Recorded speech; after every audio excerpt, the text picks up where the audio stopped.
Moi, c'est Sean Lewis, artiste, chanteur, compositeur, membre du label SMM de Mr. Blaze. Donc, on va parler de toi, de tes projets, de ta personnalité, en fait, quoi.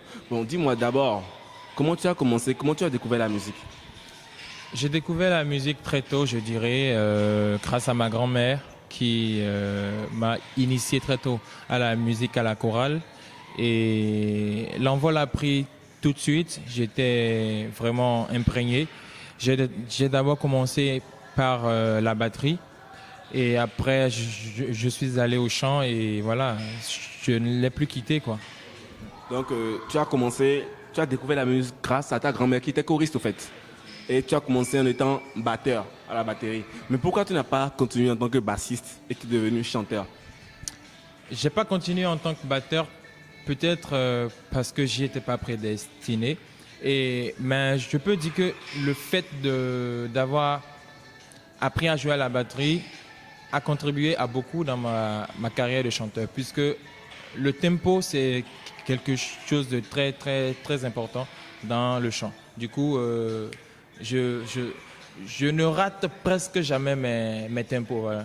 Tu dis que tu n'auras pas de tempo, tu as opté pour le chant. Mais quand on prend la musique en général, il y a beaucoup d'aspects, beaucoup de domaines. Il y a le rap, il y a la trap, il y a la salsa, tout et tout. Pourquoi avoir opté pour le chant? Pourquoi avoir opté pour la chanson? Oui, en fait, la chanson, elle est dans tous les styles, je dirais.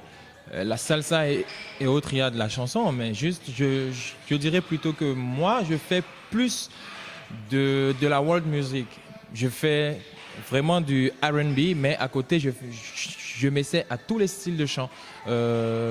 D'où mes prochains projets sont vraiment faits pour démontrer ma capacité à apprendre d'assaut les styles dans tout le genre. Tout à l'heure, tu as dit que tu as commencé la musique très tôt grâce à ta grand-mère. Mais le public béninois t'a réellement connu lors du concours MTN Star, où tu es arrivé en finale, tu as été deuxième. Tu peux nous raconter un peu ton parcours? Wow, MTN Star, c'était une très belle aventure. Et je remercie d'ailleurs les organisateurs, car grâce à ça, le public béninois nous a connus. Et jusque-là, on continue de faire leur fierté. Je dirais peut-être que c'est l'un des meilleurs concours que nous ayons au pays. Parce que jusque-là, nous n'avons pas vu une émission télé qui reflète un tel engouement et qui vraiment promeut la qualité. Et franchement, c'était une très belle aventure avec les amis à l'académie, avec nos cours de vie, le coaching vocal, le coaching scénique, tout ce qui va avec. C'était du bon. Et franchement, nous encourageons une telle initiative et demandons également aux personnes de bonne volonté de vraiment accompagner ces genres d'événements. Voilà. Et qu'est-ce qui t'a poussé à postuler pour ce concours? Parce que quand tu as vu, il y a beaucoup de jeunes comme toi qui n'ont pas participé ou bien qui ont banalisé le truc. Qu'est-ce qui t'a poussé à croire en ce concours et à finir finaliste? Je dirais directement que c'était l'instinct. Parce que j'étais dans une époque dans une période, où voilà, je faisais les cabarets. J'avais le background qu'il fallait pour participer à un tel concours et c'était un rêve. J'ai postulé au concours de Voice et après il paraît que le Bénin a été disqualifié. Donc je dirais que ça a été un coup du destin où j'étais parmi les 12 meilleurs retenus de tout le Bénin. Déjà, ça a commencé par le jour de l'audition où franchement, je ne sais pas, mais j'ai pu épater presque tous ceux qui étaient là. Et voilà, je croyais un tant soit peu en la chose et je me suis vraiment focalisé là-dessus. Et voilà, ça a payé. Et on a vu que juste après ça, juste 1 mois ou 2 mois après le concours, tu as fini deuxième. On a vu que l'un des membres du jury, parce que le jury c'était composé de 3 personnes, Mesha Kadjaro, Kim Tan et Mr. Blaze.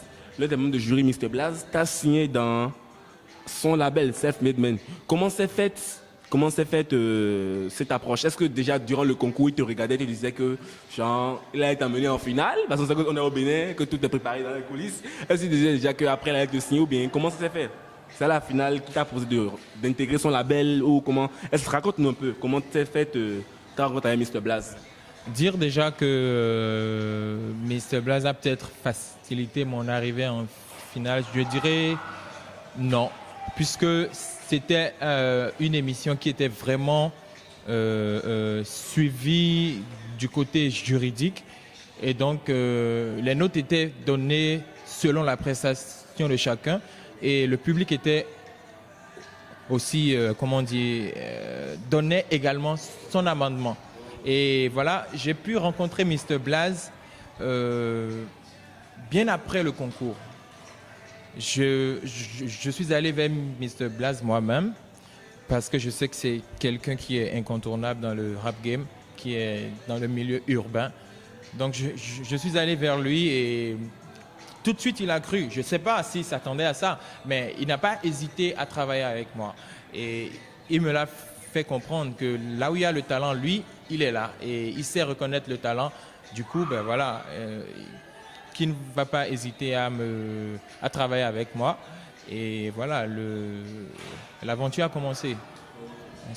Donc déjà, tu es allé vers Blaze, il a accepté, tu as signé pour être dans son label Self-Made Man. Déjà, dans le Self-Made Man, on a vu que tu as sorti déjà 3 singles. 3 singles, In Love de toi. Après, tu as fait un feat avec Tiaf et Blaze. Après, il y a un autre single qui vient déjà. Oui, raconte-nous un peu pourquoi cet enchaînement ou pourquoi tu t'es précipité pour sortir des trucs. Est-ce que tu t'es déjà préparé à l'avance ou c'est selon le planning, le calendrier que vous êtes fixé, que vous sortez les trucs? Et c'est quoi tes objectifs, tes attentes vis-à-vis du label SMM? Parce que une fois que tu es arrivé en finale d'un grand concours comme ça, sûrement que tu as eu des approches de tous les côtés et tu as choisi le SMM. Quelles sont tes approches? Tu pourrais aussi évoluer en carrière solo, t'autoproduire, mais tu as choisi le label. Quels sont tes objectifs en intégrant le label SMM? Et pourquoi sortir 3 différents projets comme ça? Ouais, je dirais c'est selon le planning en fait du staff que nous avons sorti les 3 singles. En fait, 2 singles déjà et un 3e qui va sortir d'ici là. Et voilà. J'ai choisi le Self-Made Man, comme je le disais tantôt, Mr. Blaze est un griffe incontournable dans le showbiz béninois. Il est un des vétérans du showbiz et il connaît la chose. Du coup, mieux vaut collaborer avec des personnes qui, franchement, ont le truc, comme on le dit, que d'approcher ceux qui ne sont pas vraiment ouverts à t'aider et tout ça.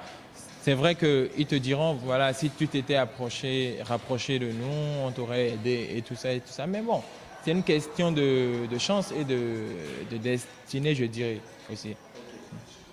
De notre côté, on a vu que ton entrée dans le SMM, dans le Self-Made Man, coïncide avec le départ de Fanico du SMM. Donc du coup, moi personnellement, je me dis, tu as une lourde charge sur les épaules. Parce que vu déjà tout ce que le Fanico a eu grâce au SMM, est-ce que tu es sûr de pouvoir assurer sa relève?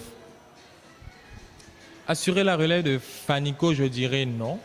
Puisque Fanico est artiste à part entière, Sean Lewis est artiste à part entière. Et chacun évolue dans son registre.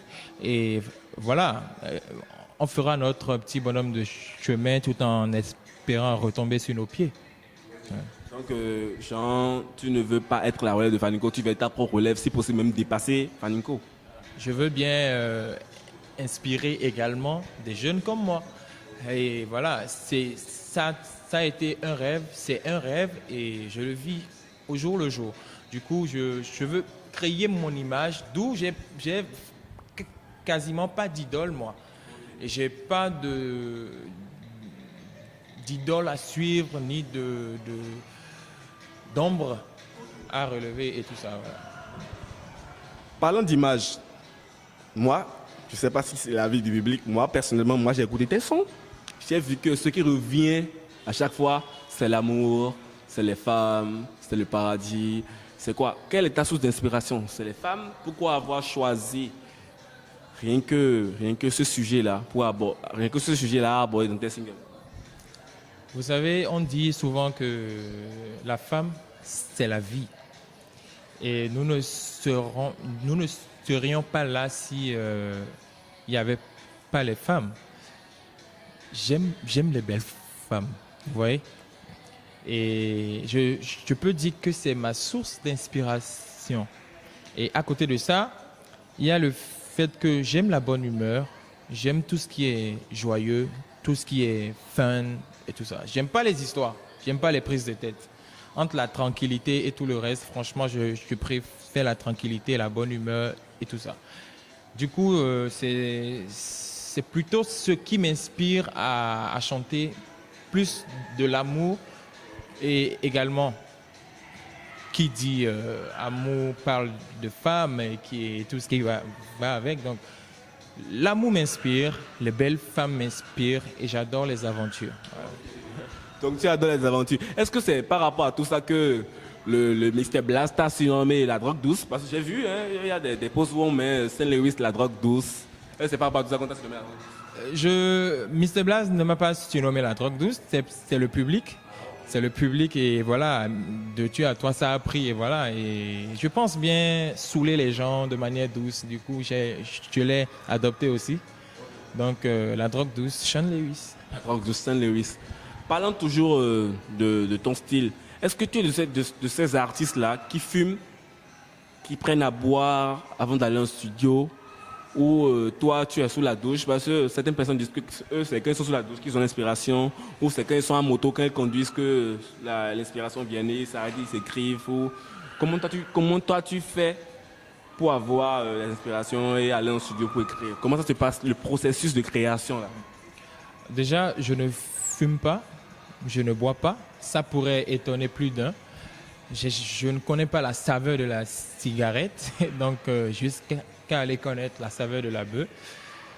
Je ne bois pas non plus, donc je dirais que mon inspiration, elle est plutôt divine. Et je m'inspire également du coup de la vie de tout le monde. Donc c'est naturel. Voilà. Tu ne prends pas de drogue, rien de tout ça. Et qu'est-ce qui t'inspire alors? Ben, le divin m'inspire tranquillement et ça passe. C'est vrai que j'ai souvent des inspirations dans des conditions données.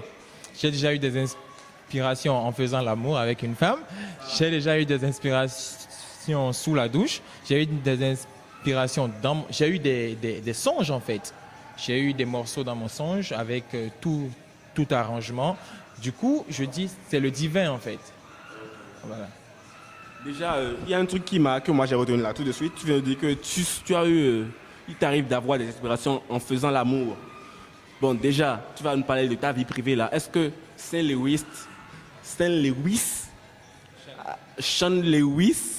a quelqu'un dans sa vie, ou est-ce que ça t'est arrivé de te taper des groupies vu qu'il y a un buzz, ou bien que tu fréquentes déjà le SNM? Est-ce que tu t'es tapé une femme, une fan? Ou comment? Explique-moi un peu. Ou bien tu es seul? Ou bien tu utilises le Palmida? Genre à Oko quoi? Comment ça se passe? Ça, tout ce qui ressort de ma vie privée, je préfère ne pas en parler. Ici, notre règle là, ici, avec No Smoking TV, ici l'émission qui pète chaud, il n'y a pas de langue de bois quoi. Ici on dit tout. Donc tu regardes la caméra, tu me dis comment ça se passe chez toi. Est-ce que tu as déjà quelqu'un dans ta vie, ou bien quelqu'un ou quelqu'une dans ta vie, on ne sait jamais. Est-ce que c'est les dessins animés que tu regardes, ou est-ce que tu as opté pour le Palmida sous la douche? Tu dois répondre quoi, si c'est comme ça là. Suspense. Non, réponds là. Non, sérieux, tu dois répondre. Je dirais que... Ou bien t'es arrivé de te faire des groupies, des filles qui ne te regardaient pas, mais depuis que tu as fait une star, on commençait pas à venir et tu les as mis 2, 3 dans le lit et puis c'est fini. Non, ça n'a pas manqué. Hein. Ah, ça n'a pas manqué. Non. Donc tu avoues. Attends. Les filles que je courtisais qui, voilà, se la jouaient les dures et tout ça, il y en a pas. Ça n'a pas manqué, mais c'est pas pour autant que je me les ai tapées. Tu vois? Quelqu'un ou quelqu'une dans ta vie, ou est-ce que tu as fait le pacte avec le savant? Je peux dire que j'ai quelqu'un dans ma vie. Quelqu'un? Quelqu'un, parce que pour moi, quelqu'une, ça n'existe pas en français. C'est peut-être un excès de langage. Et je suis hétéro. Pour votre gouverne, je suis hétéro. Et du coup, bon, j'ai... Son prénom? Ça, ça ressort vraiment de mes trucs que je cache. Et voilà, je ne suis pas trop du genre à divulguer mes infos privées et tout ça. Et donc, voilà. Bon, comme tu veux pas nous dire son prénom, regarde la caméra et dis-lui que tu l'aimes. Je t'aime. Est-ce que tu la regardes face à face, c'est comme ça que tu lui dis ça? Faut le lui dire, là, elle nous suit là. Là, quand on va regarder, elle va dire, mon Doudou Lewis m'aime, il m'a dit qu'il m'aime. Là, elle va se la jouer les durs devant ses copines, quoi. Donc, regarde bien, fais le regard que tu lui fais et dis, bébé, je t'aime, dis ça. Bébé, je t'aime. Voilà. Je t'aime. Ok, là, c'est bien. Bon, maintenant, tu me dis, c'est quoi ton plat préféré? J'adore le mât bloqué, mât indien, où il n'y a plus de place. Genre, c'est bien, c'est ça, un mât dans lequel il y a goslo. Tu trouves le crabe, du poisson, fromage, la maman, tout ça, bien fait à l'huile rouge et avec de l'oignon coupé dessus. Tu veux dire que tu aimes la sauce légumes bloqué. Avec crabe, tout et tout. Mais est-ce que c'est là qui vient de dire je t'aime, est-ce qu'elle sait préparer ça? Si. Tu es sûr? Ouais, elle sait le faire. Les filles génération 3G maintenant, là, elles savent préparer. Sean Lewis est très strict côté qualité. Et je dirais plutôt que je suis vraiment très strict. Je suis un peu complexe dans dans ma vie de tous les jours, puisque très rigoureux sur certains principes.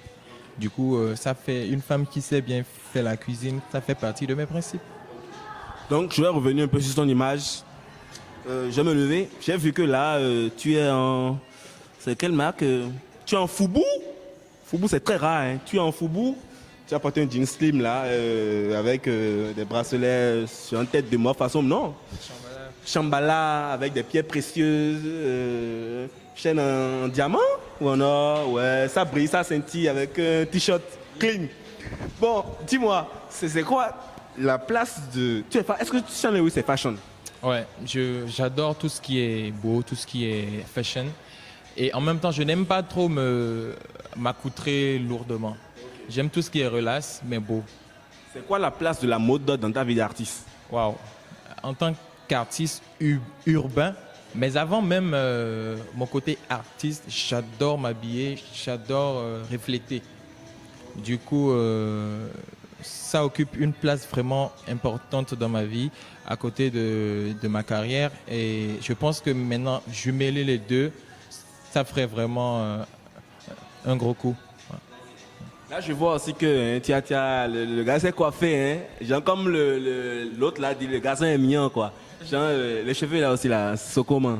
Ouais, les cheveux, c'est ma coupe. J'ai pu créer ma touche un peu personnelle. J'ai pas fini, je réfléchis chaque jour à comment personnaliser, personnifier ma coupe. Et déjà, je pense que cette raie là, elle me caractérise aux côtés de tous ceux qui font ce type de coupe là. Donc voilà. Ok, donc là, on est arrivé, disons, à la fin de cette émission. Et à la fin, j'ai l'habitude de poser une question à tous ceux qui ont pris devant cette caméra. Tu choisis entre me faire une poésie qu'on choisit, que je vais choisir ou que No Smoking à la cam va choisir, une poésie, une chanson ou une table de multiplication. Tu choisis entre les trois. Me faire une poésie, une chanson ou une table de multiplication. Une chanson, je préfère. Parce que je suis nul en maths. La poésie, j'ai quitté le cours primaire il y a longtemps. Tu vois, donc j'ai oublié avec mes occupations de chaque jour et tout ça. Donc, tu as préféré la chanson. Donc, tu sais, de toute façon, ici, c'est qui fait le show, ici, c'est qui fait No Smoking qui décide. Même si toi, tu as la chanson, on va te faire poser table de multiplication. Bon, No Smoking, il a choisi la chanson. On lui fait quelle chanson là? Voilà, tu regardes la caméra, tu me chantes à Caraïbo. Ok. Non. Faut pas faire mélodie, non. Quand tu étais petit là, et tu chantais la chanson devant la maîtresse, il n'y avait pas de mélodie. Tu n'étais pas encore chanteur. Donc faut bien me chanter la chanson. Faut pas faire effet de voix ou bien quelque chose. Non, on n'est pas au studio ici. Quand j'étais petit, j'avais la mélodie. Parce que je chantais et à la chorale, du coup, je faisais. Mais on n'est pas au studio ici. Chante-moi à Caraïbo. Ok. À Caraïbo, zibo zibolo, oh fumije, doba la soja, abo fumi, aibo ke, ku ke, aibo ke, ku ke. Le son sur côté chanson. Donc, on va te faire une poésie. Non, c'est qu'il faut m'aider. Je ne vais pas trop le secouer là. Une poésie simple. Voilà. Le corbeau et le renard. Voilà, si j'oublie, ça fait ça, hein. Oui, le corbeau et le renard. Maître corbeau, si un a pêché, tenait à son bec un fromage. Maître renard, par l'odeur alléchée, lui à peu près ce langage. Eh, bonjour, monsieur du corbeau, que vous êtes joli, que vous me semblez beau. Nanana, voilà. Est-ce que c'est parce que ton manager qui est dans le coin là nous a fait le point de t'as idée de stopper ou bien tu n'as pas voulu aller genre pour te genre. J'ai oublié. Si, ok. Maintenant il y a une poésie que je récitais plus souvent, la guerre mondiale. Non. C'est bon. Il faut laisser cette poésie là. Donc on va te faire aussi la table de multiplication. Bon, je veux plutôt ton aide. Hein. Je vais le donner 2 fois. On va voir s'il va faire l'autre erreur là. 2 fois. Tu reprends le 2 fois 0, 0. Non, je vais te garder le numéro. 2 fois 0, 0. 2 fois 1, 2. 2 fois 2, 4. 2 fois 4, 8. Ah. Tu vois, je suivais. 2 fois 3, 6. Voilà. Ok. 2 fois 0, 0. 2 fois 1, 2. 2 fois 2, 4. 2 fois 3, 6. 2 fois 4, 8. 2 fois 5, 10. Est-ce que son manager peut se taire là-bas et me laisser avec Saint-Louis, s'il vous plaît? Tu es à 2 fois 5. 2 fois 5, 10. 2 fois 6, 12. 2 fois 7, 14. 2 fois 8, 16. 2 fois 9, 18. 2 fois 10, 20. 2 fois 11, 22. 2 fois 12, 24. Non mais, le garçon est talentueux. Tu as fait un littéraire, pas un mathématicien. Le garçon est talentueux. Sinon, j'avais reçu un gars ici. Il m'a dit 2 fois 11, 222. J'étais là, je le regardais. On va pas appeler le nom, C'est un artiste comme toi. Je ne vais pas me créer des problèmes. Je veux quitter ici sain et sauf. Donc, 122. Il a dit 222. 2 fois 11, 222. Ça dépend de l'état. Ça dépend de comment il le voit en fait. Parce que tu vois, on voit des énigmes bizarres sur Facebook où on te montre 2 bananes plus 3 nanas, on te dit ça. Pour moi, ça, c'est des conneries au fait. C'est des conneries. Donc, l'esprit dans lequel il était. J'étais avec Saint-Louis. Bon, Saint-Louis, que penses-tu de cette initiative? Tu vois, il y a un jour, j'étais là, quand No Smoking, qui a la cam, le fantôme, il m'a appelé un jour pour me dire, ouais, qui pète. Je veux comme expliquer un truc pour faire un peu la promotion, donner de la visibilité aux artistes et tout. Donc, c'est comme ça, l'initiative est née. On a nommé ça Qui pète show. Étant donné que c'est moi qui anime là, on a nommé ça Qui pète show. C'est moi qui anime, tu vois un peu. Il y a mon nom dessus, quoi. Mais c'est No Smoking qui fait toute la magie. Que penses-tu de l'initiative? Je pense que c'est une très belle initiative qui devait être encouragée. Et vu que c'est digital, c'est sur le net, Ça va vraiment donner de la visibilité à nous, jeunes artistes qui sommes en devenir, qui faisons notre petit bonhomme de chemin. Et également, Internet paye aujourd'hui, donc ce sera un tremplin pour nous tous. Voilà. Tranquille. Ton mot de fin. Je dirais merci à Kipet, merci à No Small King, merci à toute l'équipe, à toute mon équipe, à tout mon staff et tous ceux qui, de près ou de loin, m'accompagnent dans ce que je fais et ne cessent jamais de me soutenir. Je promets de toujours leur faire plaisir et voilà, tranquille. Super. Bon, on est arrivé à la fin de l'émission.